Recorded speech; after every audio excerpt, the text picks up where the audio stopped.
তো এখন আমরা ক্লাস 7-এর যে মুঘল সাম্রাজ্য 5 নম্বর চ্যাপ্টার রয়েছে এটা একটু আলোচনা করব। তো এর আগে আমরা কি পড়েছি একবার মনে করে দিই। এই চতুর্থ অধ্যায়ে যে দিল্লিতে সুলতানি শাসন ব্যবস্থাটা পড়েছি। সুলতানি শাসন ব্যবস্থাটা শুরু হয়েছিল মোহাম্মদ ঘুরির কাছ থেকে শুরু করে 1206 সাল থেকে শুরু করে 1526 সাল পর্যন্ত, যেটা পানিপথের প্রথম যুদ্ধ পর্যন্ত টিকেছিল। তো সেই সময়ের পরে পানিপথের যে যুদ্ধের পর থেকে প্রায় 1857 সাল পর্যন্ত, অর্থাৎ সিপাহী বিদ্রোহ পর্যন্ত কিন্তু মুঘল সাম্রাজ্য টিকে ছিল। তো 1707 খ্রিস্টাব্দ নাগাদ যখন ঔরঙ্গজেবের মৃত্যু হয়, তো তারপর থেকে কিন্তু ধীরে ধীরে মুঘল সাম্রাজ্যটা দুর্বল হয়ে যেতে শুরু করে। তো দীর্ঘ প্রায় 320 বছর ধরে আমরা দেখব ভারতে কিন্তু মুঘল সাম্রাজ্য টিকে ছিল।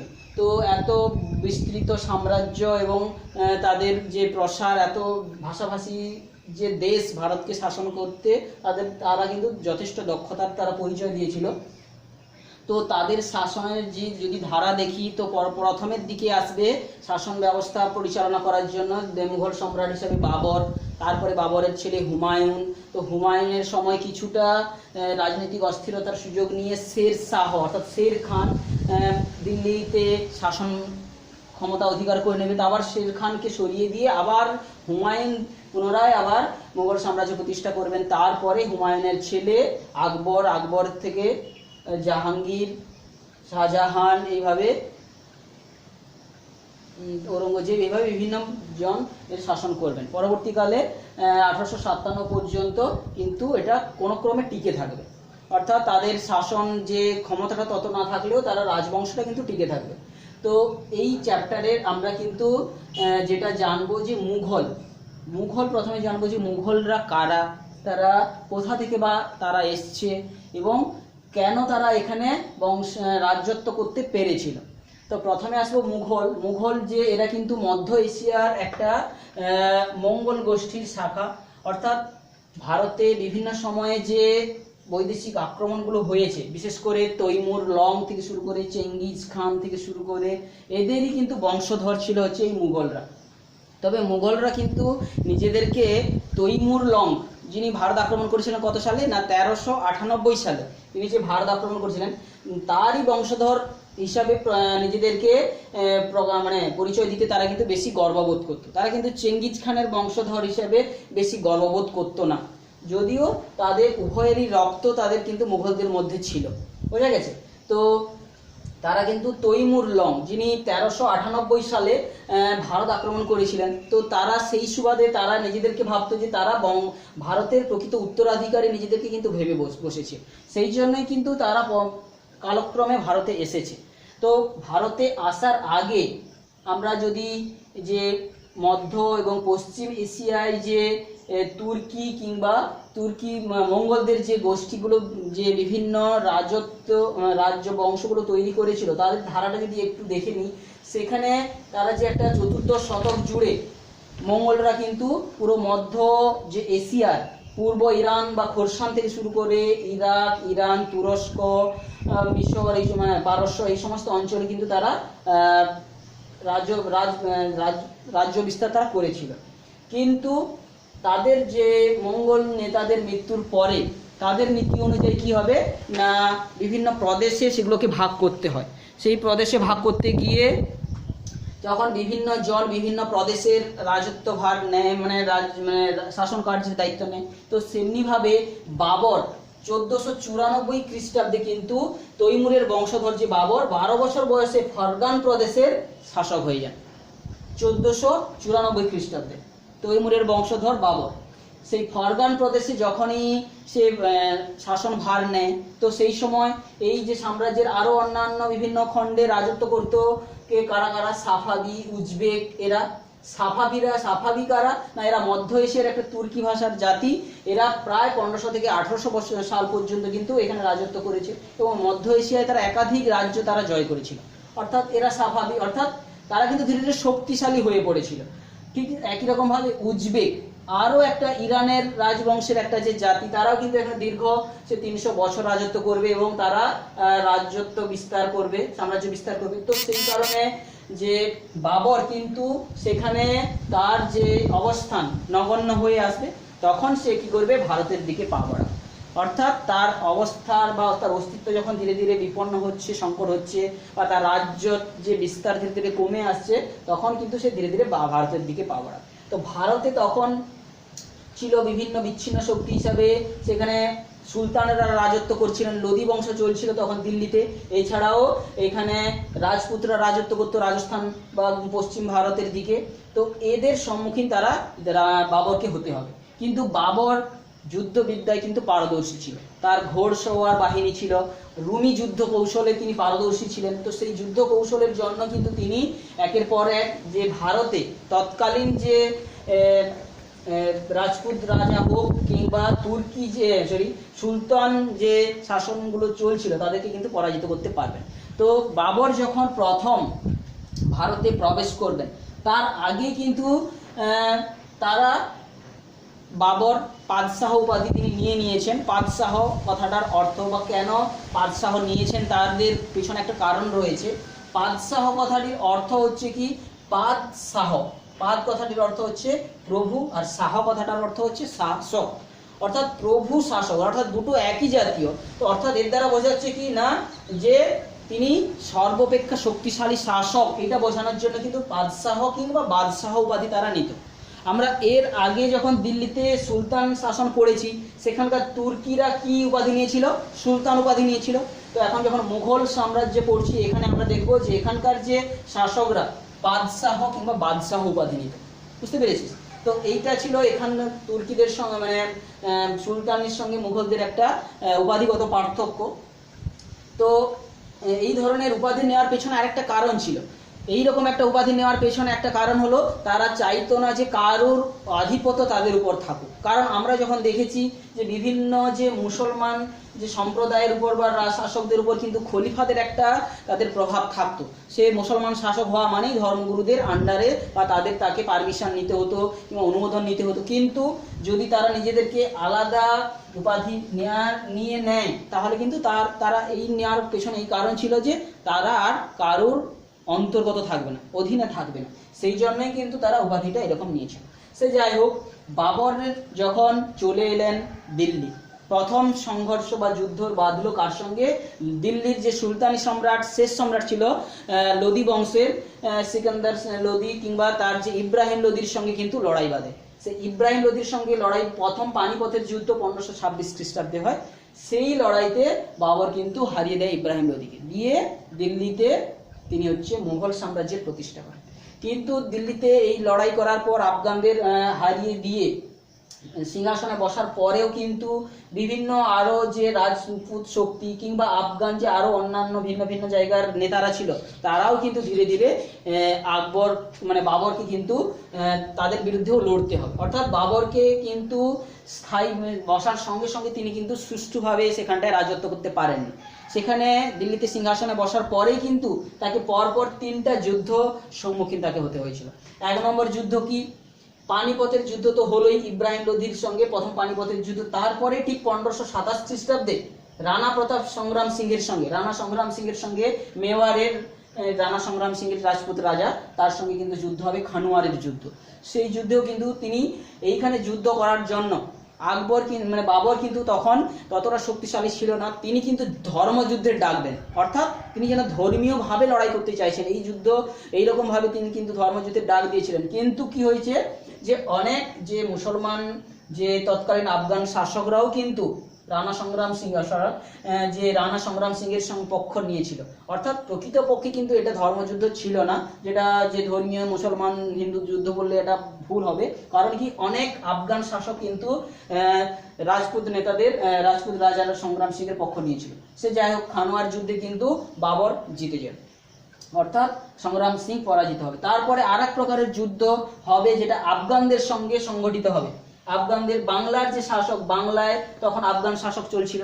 আমরা যে এর আগের চ্যাপ্টারে যখন প্রাদেশিক শাসন পড়ছিলাম, যে বাংলায় যে হোসেন শাহী, ইলিয়াস শাহী শাসন চলছিল, সেই শাসন ব্যবস্থাটা অর্থাৎ আফগান শাসন, সেই যে শাসন ব্যবস্থাটা পরাজয় কিসের দ্বারা হবে না, 1538 সালে যখন আফগান নেতা শের খান আক্রমণ করবেন, তখন কিন্তু বাংলায় স্বাধীন সুলতানি শাসনের সমাপ্তি ঘটে যাবে। সেই শের খানের বংশধর অর্থাৎ যে নাসরত শাহ তিনি কিন্তু বাবরকে আক্রমণ করবেন, অর্থাৎ বাবরকে আফগানদের সঙ্গে লড়াই করতে হবে।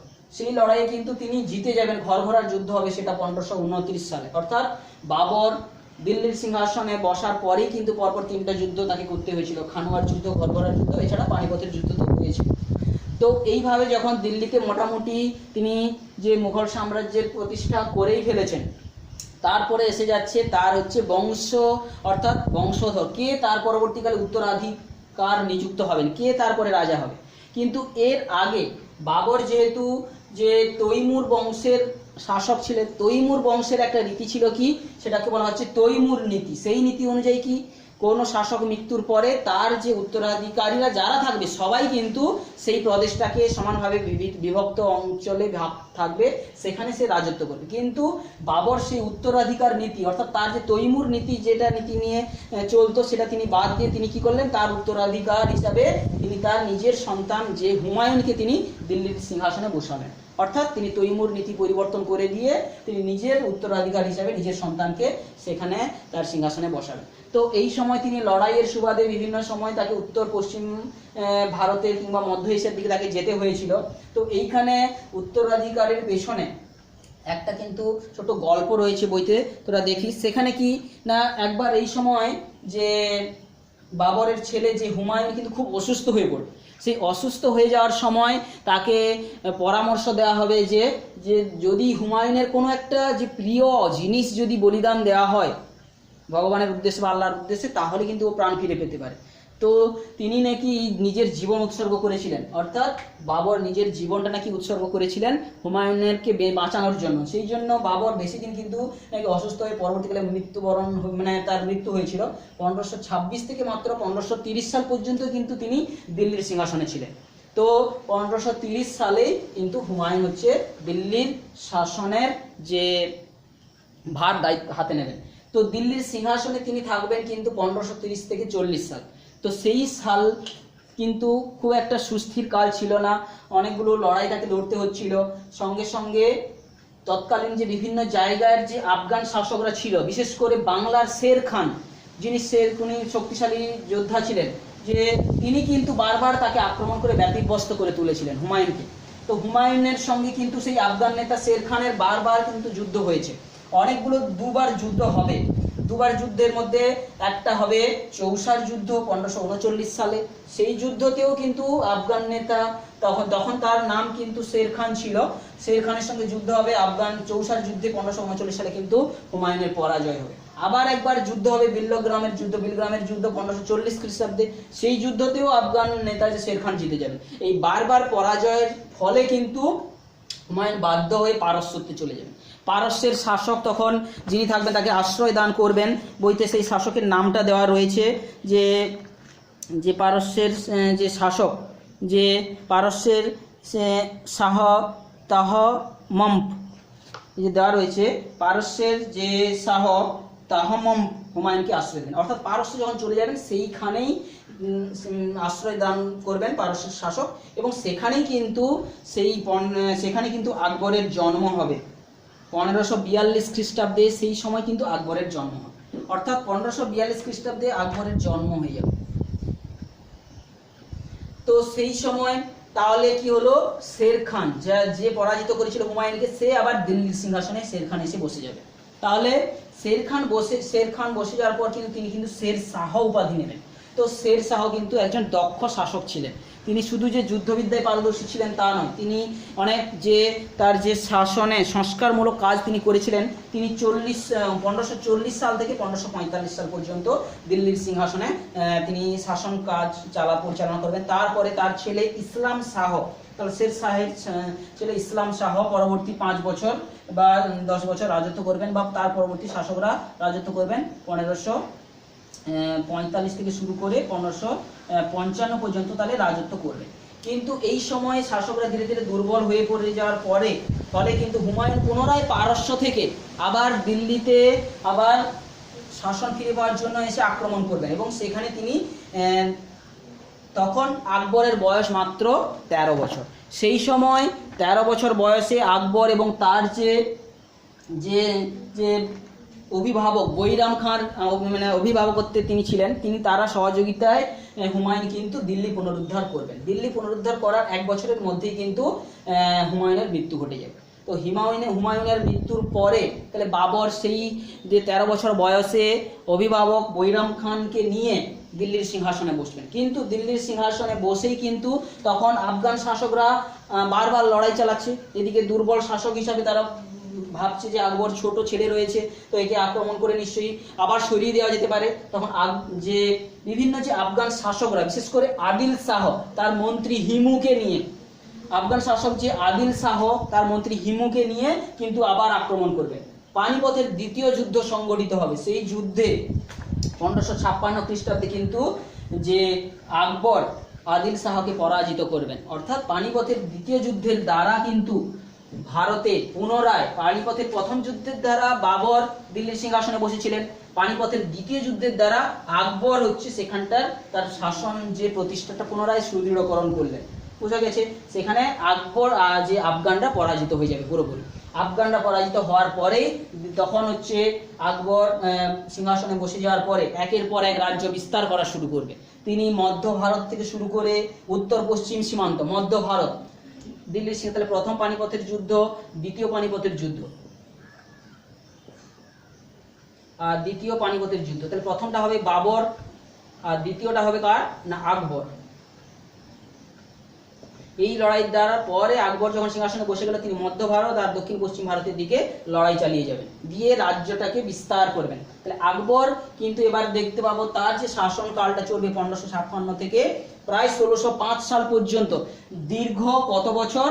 56 থেকে শুরু করে 57, 58, 59, 60, তাহলে 44 আর 5 প্রায় 50 বছর তিনি দিল্লির সিংহাসনে বসবেন। অর্থাৎ এত দীর্ঘ দিন কিন্তু কোনো শাসক এই ভারতের সিংহাসনে বা দিল্লির সিংহাসনে বসেনি। তিনি এইখানে বসে তিনি মুঘল সাম্রাজ্যকে একটা সুদৃঢ় একটা ভিত্তির উপর তিনি প্রতিষ্ঠা করবেন। একের পর এক তার সময় কিন্তু সুশাসকের পরিচয় আমরা পাবো পরবর্তী সময় যখন এর সম্পর্কে আমরা আলোচনা করব। তো আমরা আজকে যেটা পড়লাম, মুঘল সাম্রাজ্যের প্রথম প্রতিষ্ঠা থেকে শুরু করে বাবর, হুমায়ুন এবং আকবরের শাসন ব্যবস্থাটা আমরা একটু পড়লাম, এবং এর মাঝে যে শের খান যিনি শের শাহ উপাধি নিয়ে দিল্লির সিংহাসনে বসেছিলেন সেটাও আমরা জানলাম। এবং শের শাহ যিনি যে সংস্কারমূলক অনেক কাজগুলো করেছিলেন সেখানে আমাদের একটু আলোচনা করে নিই।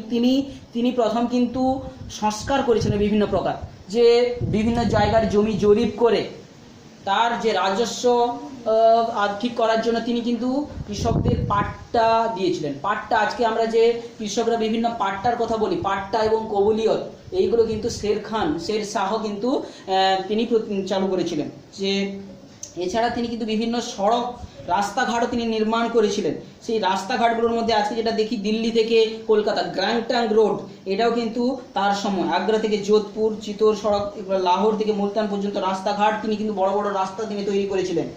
অর্থাৎ পথিকদের সুবিধার জন্য কিংবা বণিকদের সুবিধার জন্য তিনি কিন্তু বা সবার সুবিধার্থে তিনি রাস্তাঘাট তৈরি করেছিলেন। তো আমরা শের শাহের শাসন ব্যবস্থাটা কিন্তু অত্যন্ত গুরুত্বপূর্ণ এবং বিভিন্ন দিক থেকে, সংস্কারের দিক থেকে, অগ্রগতির দিক থেকে। এখানে তিনি বিভিন্ন জায়গার সেনাবাহিনীর উপর নিয়ন্ত্রণ রাখার জন্য কিন্তু দাগ ও হুলিয়া প্রথা তিনি চালু করেছিলেন। তাহলে তিনি অনেকগুলো প্রথা তিনি চালু করেছিলেন।